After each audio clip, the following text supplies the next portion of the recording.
Hi my dear students, today I am here with another video. ठीक है, आज की video is all about streptococcus pyogenes. So streptococcus pyogenes is a group A streptococcus. Streptococcus के different groups हैं, उनमें से group A जो है दैट इंक्लूड स्ट्रेप्टोकोकस पायोजेनिस। ठीक हो गया। अब जो हमारे पास स्केचिंग में इसकी डायग्राम है, आप देखो एक बेकरी है, वहाँ पे डिफरेंट शेफ़ प्रेजेंट हैं, कुछ कपकेक्स पड़े हैं, यहाँ पे डोनट्स पड़े हैं, कपकेक्स हैं, देन यहाँ पे कुछ स्पाइरल्स पड़े हैं, एक डॉग है और यहाँ पे एक लेडी है। ठीक है, उसके अलावा हमें एक बल्ब नज़र आ रहा है, एक लैम्प है, एक कैलेंडर है, एक पेंसिल है। ठीक है, तो इस तरह की आपको एक डायग्राम नज़र आ रही है। अब स्ट्रेप्टोकोकस पायोजेनिस जो है that is a group A Streptococcus. ठीक हो गया। It is gram positive cocci. Cocci मैंने आपको पिछली वीडियोज़ में भी डिस्क्राइब किया हुआ है that cocci is rounded bacteria. ठीक है, अब क्या होता है हमारे पास स्ट्रेप्टोकोकस पायोजेनिस में कि आपको एक डायग्राम दे दी, सही है। अब यहाँ पे इधर से स्टार्ट करते हैं हम। ठीक है, तो आपको नज़र आ रहा है कि एक पाए है या एक डिश है। ठीक है, उसको इन्होंने एक कैप्सूल में रखा हुआ है, यानी एक कवरिंग में रखा हुआ है।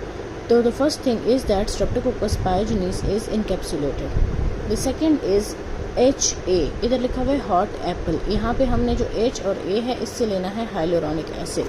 So the capsule is made up of the hyaluronic acid. उसके बाद इसी के ऊपर से आप देखो तो यहाँ पे एक बल्ब है, and I already told you कि जहाँ पे बल्ब होता है दैट इज़ बीटा हेमोलिटिक। तो 3 बातें आपको इसके बारे में पता चल गई। Now we are coming towards the first baker. अगर इसकी आप लुक चेक करो तो इसके हाथों पे ग्लव्स हैं, इसने यहाँ पे एक रुमाल बांधा हुआ है, ठीक है, हैंडकरचीफ, और इसके हाथ में एक पाए है और यहाँ पे इसके बाजू पे भी कुछ बना हुआ है।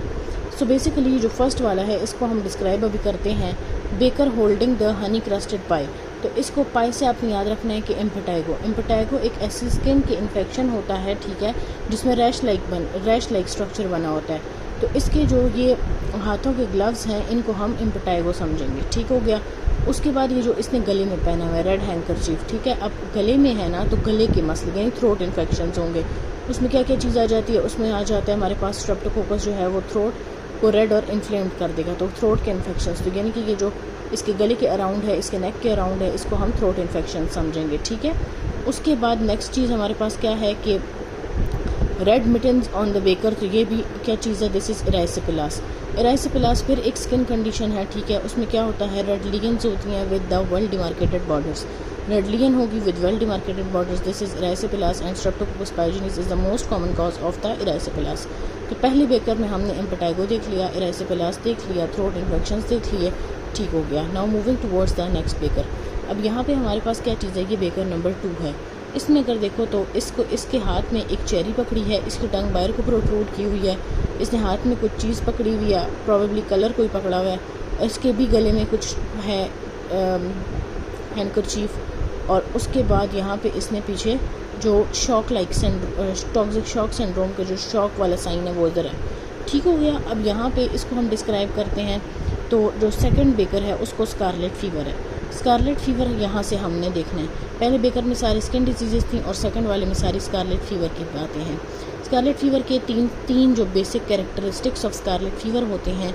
Scarlett fever is caused by streptococcus pyogenes. Okay, अब इसके जो 3 इंपॉर्टेंट सिम्टम्स हैं उसमें एक है स्ट्रॉबेरी लाइक टंग इसकी बाहर को निकली हुई है और इधर स्ट्रॉबेरी है, तो इसको आपने याद रखना है कि स्ट्रॉबेरी लाइक टंग है इसका भी इधर हैंडकरचीफ बांधा हुआ है, इट मीन्स इसको फेरेंजाइटिस है, इसको थ्रोट इन्फेक्शंस हैं। और उसके बाद इसको जो है वो क्या चीज़ है, इसको है टॉक्सिक शॉक लाइक सिंड्रोम। ठीक है, उसके बाद हम कहते हैं कि यहाँ पे वाइड स्प्रेड रैश है। ठीक है, अब स्कारलेट फीवर में क्या होता है, अब ये कोई कलर डाल रहा है और यहाँ पे देखो इन्होंने एक डॉल बनाई हुई है, basically it is a ginger. ठीक है, अब इसने क्या किया, इसको कलर बाकी सारा कर दिया लेकिन इसका फेस रह गया। तो इसमें कहते हैं कि जो स्कारलेट फीवर होता है उसमें वाइड स्प्रेड रैश होता है दैट स्पेयर्स द फेस, यानी कि फेस के अलावा पूरी बॉडी पे रैशेज होते हैं। तो ये जो सारा बेकर है इसको आपने याद रखना है कि दिस इज स्कारलेट फीवर। ठीक है, उसके बाद नेक्स्ट जो है हमारे पास अभी इसके साथ वाले जिंजर को अगर देखो तो ये बिल्कुल ब्लैक है, तो ये क्योंकि नेक्रोटाइजिंग फेशियाइटिस कॉज हुआ है। ठीक है, ये भी इसी के अंडर है। सही हो गया। अब आपने एक और स्ट्रेप्टोकोकस पायोजेनिस की इंपॉर्टेंट बात याद रखनी है कि इसमें डिफरेंट इसके एक्सोटॉक्सिन्स होते हैं। ठीक है, हर बैक्टीरिया हर वायरस के अपने टॉक्सिन्स होते हैं जो वो प्रोड्यूस करता है। स्ट्रेप्टोकोकस जो होता है उसके जो टॉक्सिन्स होते हैं वो होते हैं स्ट्रेप्टोकोकस पायोजेनिस के toxin A, toxin B, toxin C, इस तरह से होते हैं। अब यहाँ पे इन्होंने ये लिखा हुआ है कि जो नेक्रोटाइजिंग फेशियाइटिस है ये इसका स्ट्रेप्टोकोकस का जो टॉक्सिन है वो B प्रोड्यूस करता है। उसके बाद ये जो इसने ये था, ये टॉक्सिक शॉक लाइक सिंड्रोम था, ये स्कारलेट फीवर था। टॉक्सिक शॉक लाइक सिंड्रोम जो है वो इसका टॉक्सिन ए प्रोड्यूस करता है। उसके बाद यहाँ पे नेक्रोटाइजिंग फेशियाइटिस आ गया, और ये जो था this is the rashes except the face, ये स्कारलेट फीवर में होता है। हमारे पास अभी 2 जो है वो बेकर्स हमने डिफ़ाइन कर दिए। Now coming towards the third baker, ठीक है। थर्ड बेकर हमारे पास दिस वन। अब ऐसे होता है ना कि जो हर बैक्टीरिया होता है उसके अपना एक विरुलेंस फैक्टर होता है, ठीक है। वो विरुलेंस फैक्टर जो है बेसिकली समटाइम्स प्रोटीन्स होती हैं। वो प्रोटीन्स उस बैक्टीरिया को बचाती हैं against the antibodies that the body produces, ठीक है। अब कोई भी बैक्टीरिया बॉडी में आया, बॉडी उसके खिलाफ एक्ट करेगी। उस एक्शन से बचाने के लिए उस बैक्टीरिया या वायरस के पास अपनी प्रोटीन्स होती हैं, ठीक है। इसी तरह से जो स्ट्रेप्टोकोकस पायजिनीज है, इसकी जो प्रोटीन है उसका नाम है एम प्रोटीन, ठीक हो गया। अब अगर इस बेगर को आप देखो तो इसके इधर जो माथे पे एम लिखा हुआ है, आपने इधर से याद रखना है कि ये एम प्रोटीन है। M protein is the virulence factor of the streptococcus pyogenes, ठीक है। यहाँ पे देखो एम प्रोटीन है हमारे पास, ठीक है। That is group A Streptococcus में विरुलेंस फैक्टर है। Virulence factor for the rheumatic fever है। ये करता क्या है? ये ऑप्सोनाइजेशन करता है, ये एंटीफेगोसाइटिक एक्शन करता है। एंड देन हम कहते हैं M protein will mimic the antibodies in the heart, और ये माइट्रल वाल्व स्टेनोसिस करेगा। अब बेसिकली ऑप्सोनाइजेशन और एंटीफेगोसाइटिक और ये सब कुछ क्या चीज़ है? M protein is the virulence factor of streptococcus pyogenes. अब क्या होता है, जब बॉडी में स्ट्रेप्टोकोकस पायजिनीज आ जाएगा, हमारी बॉडी एंटीबॉडीज प्रोड्यूस करेगी उसके अगेंस्ट। स्ट्रेप्टोकोकस पायजिनीज से क्या होगा ना कि वो उसकी स्ट्रक्चर को, ये जो एम प्रोटीन है वो उसके स्ट्रक्चर को इस तरह से चेंज करेगी कि एंटीबॉडीज उसको रिकॉग्नाइज ना कर सकें। ये जो स्ट्रक्चरल चेंजेस होते हैं ताकि एंटीबॉडी रिकॉग्नाइज ना कर सके, this is called as opsonization. सही हो गया। एंटीफेगोसाइटिक एक्शन करेगा, यानी कि फेगोसाइटोसिस से बचाएगा स्ट्रेप्टोकोकस पायजिनीज को। सेकेंडली ये क्या करता है कि ये हार्ट में एंटीबॉडीज़ को मिमिक करता है। उससे क्या होता है कि बॉडी का ऑटो इम्यून सिस्टम स्टार्ट हो जाता है। तो उससे क्या होगा कि माइट्रल वाल्व स्टेनोसिस करेगा। इसके भी गले में ये हैंकरचीफ है। It means this is also the cause of pharyngitis in case of streptococcus pyogenes का इन्फेक्शन। नेक्स्ट उस पर आते हैं। उसके बाद जो हमारे पास नेक्स्ट वन है, उसमें हम कहते हैं कि यहाँ पे इस बेकर ने अपने पास कुछ कपकेक्स रखे हुए हैं। अगर आप कपकेक्स पे गौर करो तो यहाँ पे लिखा हुआ है जॉन्स, JONES।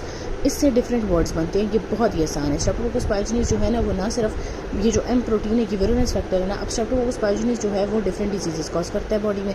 वो कौन कौन सी डिजीज़ हैं? जे फॉर जॉइंट्स, ठीक है। ये जॉइंट्स में इन्फ्लेमेशन करेगा। ओ को अगर आप देखो तो इन्होंने हार्ट शेप दी हुई है। हार्ट क्यों दिया हुआ है? क्योंकि जो स्ट्रेप्टोकोकस पायजिनीज है ना, ये हार्ट में डिफरेंट प्रॉब्लम्स करता है। कौन कौन से प्रॉब्लम्स करता है? ये हमारे पास हार्ट में वेल्वुलर डैमेज करता है, ये पेरिकार्डाइटिस करता है, ये एंडोकार्डाइटिस करता है। आप ऐसे करना, जब ये मेरा लेक्चर देख रहे हो अपने पास कैची की बुक रखो और ये तीनों चीज़ें इस पर नोट कर लो अपनी बुक पे अपने पास, सही है। वेल्वुलर डैमेज करता है, पेरिकार्डाइटिस करता है, एंडोकार्डाइटिस करता है। उसके बाद नेक्स्ट हमारे पास है एन। एन से क्या चीज़ बनती है? एन से nodules on the extensor surface. जहाँ जहाँ पे हमारी बॉडी में एक्सटेंसर सर्फेस है उन पे ये क्या करते हैं? नोड्यूल्स बना देता है। उसके बाद ई से हमारे पास क्या चीज़ है? That is erythema marginatum. Erythema marginatum की अपने वर्ड से ही समझ आ रही है। एरिथीमा कहते हैं रेडनेस को या रैशेस को, और मार्जिनेटम यानी बाउंड्रीज पे। तो यानी कि ऐसे रैशेज होंगे जिनकी रेड बाउंड्रीज होंगी, ठीक हो गया। और उसके बाद जो हमारे पास एस है, उससे बनते हैं सैडनहैम कोरिया। सैडनहैम कोरिया किसे कहते हैं? इसमें क्या होता है कि बॉडी का जो सेरिबेलम है वो अफेक्टेड हो जाता है, बॉडी का बैलेंस ख़राब हो जाता है। जब बैलेंस ख़राब हो जाता है तो क्या होता है? इनवॉलेंट्री जो है ना वो मूवमेंट्स होती हैं ऑफ हैंड्स एंड फेस, वो डांसिंग मूवमेंट्स होती हैं, ठीक है। तो उसे कहते हैं Sydenham chorea. So J for joints, O से हमारे पास इधर हार्ट शेप है तो ये हार्ट को अफेक्ट करेगा। एन से नोड्यूल्स आ जाते हैं ऑन द एक्सटेंसर सरफेस। ई से एरिथेमेटस मार्जिनेटम है, एरिथीमा मार्जिनेटम है, एंड देन एस से सैडनहैम कोरिया है। I think you got it, okay. Next हमारे पास क्या चीज़ है? अब इसने क्या किया हुआ है कि इस एम प्रोटीन के किसी नेक्स्ट वाले बेकर को धक्का दे रहे हैं। तो इसका क्या मतलब है? तो इधर देखो, तो हम कहते हैं कि ये जो एम प्रोटीन है ये इसको इस डिज़ीज़ को करने के लिए एंटीबॉडीज़ से बचाता है स्ट्रेप्टोकोकस पायजिनीज को, ठीक हो गया। अब ये वाली डिज़ीज़ कौन सी है इसको अब फिगर आउट करते हैं। अब यहाँ पे क्या चीज़ है कि इसने ये एक बेकर है, बहुत इरिटेबल लग रहा है, इसके हाथ में पेंसिल है, उसके अलावा पीछे एक इसके कैलेंडर है और यहाँ पे एक कॉर्ड लाइक स्ट्रक्चर है। ये जो कॉर्ड है ये ग्लोमेरुलस के शो कर रहा है, सही है। अब ऐसे होता है कि जब स्ट्रेप्टोकोकस पायजिनीज का इन्फेक्शन हो जाता है, बहुत ज़्यादा चांस होता है कि जैसे ही इन्फेक्शन ख़त्म होगा कुछ दिनों बाद आपको ग्लोमेरुलोनेफ्राइटिस हो जाएगा। इस डिज़ीज़ को कहते हैं पोस्ट स्ट्रेप्टोकोकल ग्लोमेरुलोनेफ्राइटिस, PSGN, ठीक है। अब क्या होता है हमारे पास कि स्ट्रेप्टोकोकस पायजिनीज का इन्फेक्शन तो ख़त्म हो गया लेकिन ग्लोमेरुलोनेफ्राइटिस हो जाता है। ग्लोमेरुलोनेफ्राइटिस का मतलब क्या है कि हमारे किडनीज़ के जो हमारे किडनीज़ में जो नेफ्रॉन्स होते हैं, उनमें जो ग्लोमेरुलस होता है उसमें इन्फेक्शन और इन्फ्लेमेशन हो जाती है। अब इसके लिए पीछे कैलेंडर देखो तो कैलेंडर पे इन्होंने 2 वीक्स को मार्क किया हुआ है, यानी 14 डेज़ के बाद इन्होंने एक मार्क लगाया हुआ है। इसका मतलब है कि वो जो इन्फेक्शन होता है वो स्ट्रेप्टोकोकस के गुजरने के 14 दिन बाद होता है, यानी 2 वीक्स बाद होता है। सही हो गया। अब इसमें बंदा इरिटेबल होगा, ठीक है। उसके अलावा देखो तो इसके पास इसी टेबल पे एक कोला रखा हुआ है। कोला क्या चीज़ है? ये जो इरिटेबल बंदा है जिसको पोस्ट स्ट्रेप्टोकोकल ग्लोमेरुलोनेफ्राइटिस हुआ है, इसके कोला कलर यूरिन प्रोड्यूस होगा, ये बहुत इरिटेबल होगा, इसको भी फेरेंजाइटिस होगा क्योंकि इसने भी हैंकरचीफ पहना हुआ है, ठीक है। और साथ में इसके हाथ में पेंसिल है, यानी कि penicillin is the treatment. Sketchy में जहाँ पे भी पेंसिल नज़र आएगी इट मीन्स के दिस इज़ द पेंसिलिन, ठीक है। उसके बाद नेक्स्ट फिगर की तरफ आते हैं। अब इसने भी ये पहना हुआ है, यानी कि फेरेंजाइटिस तो कॉज होगा ही होगा, ठीक है। उसके बाद अगली चीज़ देखो, इसके पास 3 तरह की डिशेज़ हैं। अब वो तीनों तरह की डिशेज़ अलग अलग चीज़ें डिस्क्राइब कर रही हैं। वो कौन कौन सी चीज़ें हैं? अब देखो, हम कहते हैं हमारे पास क्या चीज़ होती है कि 3, अब इन्होंने क्या किया, एक तो एम प्रोटीन पहले समझाया था ना, अब उसके अलावा भी इन्होंने 3 तरह के हमें विरुलेंस फैक्टर्स बता दिए। कौन कौन से? पहला विरुलेंस फैक्टर क्या है कि उसके पास जो डोनट्स हैं ये ओ शेप के हैं, ठीक है। ओ से आपने क्या चीज़ याद रखनी है? पहला विरुलेंस फैक्टर हमारे पास है स्ट्रेप्टोलाइसिन ओ। स्ट्रेप्टोलाइसिन ओ करता क्या चीज़ है? It allows the streptococcus to be beta hemolytic, we generate anti streptolysin O antibodies to this. यानी कि आपने अगर स्ट्रेप्टोकोकस पाइजनीस को ख़त्म करना है तो आपको क्या चाहिए? एंटी स्ट्रेप्टोलाइसिन ओ एंटीबॉडीज़, ठीक हो गया। नेक्स्ट हमारे पास क्या चीज़ आ जाती है? कपकेक्स हैं, इनके ऊपर पी लिखा है, पी फॉर फॉस्फेट। अब यहाँ पे हमारे पास जो सेकंड इसका जो क्या कहते हैं इसको विरुलेंस फैक्टर है, दैट इज़ फॉस्फेट कपकेक्स, यानी कि ये बता रहा है स्ट्रेप्टोकाइनेज। स्ट्रेप्टोकाइनेज का कन्वर्ट करता है प्लाज्मिनोजन को प्लाज्मिन में। अब इसका क्या मतलब है? They are fibrinolytic.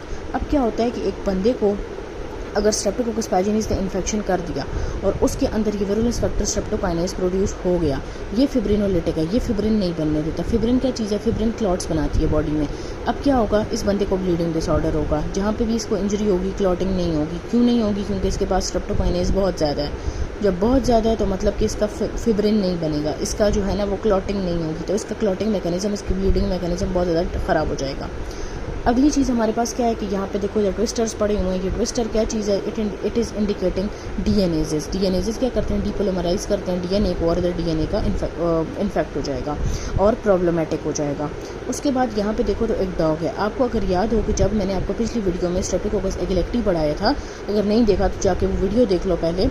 उसमें डॉग जो था उसके ऊपर एक कैप्सूल था, तो हमने कहा था कि डॉग जो है वो बेसिट हाउंड है और कैप्सूल उसको रेजिस्ट कर रहा है, तो वो बेसिट्रेसिन रेजिस्टेंट था। इन कॉन्ट्रारी टू दैट स्ट्रेप्टोकोकस एगलेक्टी है, यहाँ पे स्ट्रेप्टोकोकस पाइजनीस में क्या होता है कि इधर डॉग है, ये बेसिट हाउंड है, तो ये इस पर कोई कैप्सूल कुछ भी नहीं है, तो it means it is bacitracin sensitive. एक हम देते हैं इसमें पेंसिलिन और एक हम देते हैं बेसिट्रेसिन, ठीक है। Bacitracin is antibiotic. उसके बाद नेक्स्ट हमारे पास क्या चीज़ है? Lady checking the box of the donuts. तो यहाँ पे देखो एक औरत है, ये क्या कर रही है? ये डोनट्स को चेक कर रही है। इसके पास एक टोंग पकड़ा हुआ है। टोंग क्या चीज़ होती है? हम कहते हैं कि हमारे पास टोंग ज़्यादा एंटीबॉडीज़ होती हैं, बॉडी खुद एंटीबॉडीज़ प्रोड्यूस करेगी, जिन्हें टोंग्स कहते हैं। वो क्या करते हैं कि एंटी स्ट्रेप्टोलाइसिन ओ एंटीबॉडीज़ जो टाइटर्स होते हैं, उनको चेक करते हैं कि स्ट्रेप्टोकोकस पाइजनीस का इन्फेक्शन है, यानी ये बॉडी का अपना मैकेनिज्म होता है, ठीक है। तो हम कहते हैं कि जो स्ट्रेप्टोकाइनेज है it is given as a medicine to lyse the clots during the MI and ischemic strokes. तो यही बात है कि हमारे पास स्ट्रेप्टोकाइनेसिस इस केस में ज़्यादा हो जाते हैं। जब स्ट्रेप्टोकाइनेज ज़्यादा होता है तो ब्लीडिंग ज़्यादा होगी, फिब्रिन नहीं होगा तो क्लॉटिंग नहीं होगी, तो ब्लीडिंग, छोटा सा कट लगेगा बहुत ज़्यादा ब्लीडिंग होगी, ठीक है। कि स्ट्रेप्टोकोकस पाइजनीस के केस में आपको बता रही हूँ। उसके बाद हमने इसमें ये पढ़ा है कि इसमें हमारे पास एक्सोटॉक्सिन्स होते हैं, ए बी एंड सी होता है। एक्सोटॉक्सिन ए जो होता है वो स्कारलेट फीवर कॉज करता है, ठीक है। और उसके अलावा ए एंड सी दोनों स्कारलेट फीवर कॉज करते हैं, जबकि जो एक्सोटॉक्सिन बी होता है वो नेक्रोटाइजिंग फेशियाइटिस कॉज करते हैं। I hope you got this video. जो मैंने एक्स्ट्रा पॉइंट्स आपको बताए हैं आप अपने पास अपनी स्केची के ऊपर लिख लो, ताकि आपको नेक्स्ट टाइम आसानी हो पढ़ने में। Do give it a read and comment if you like the video and share it with your friends. Thank you.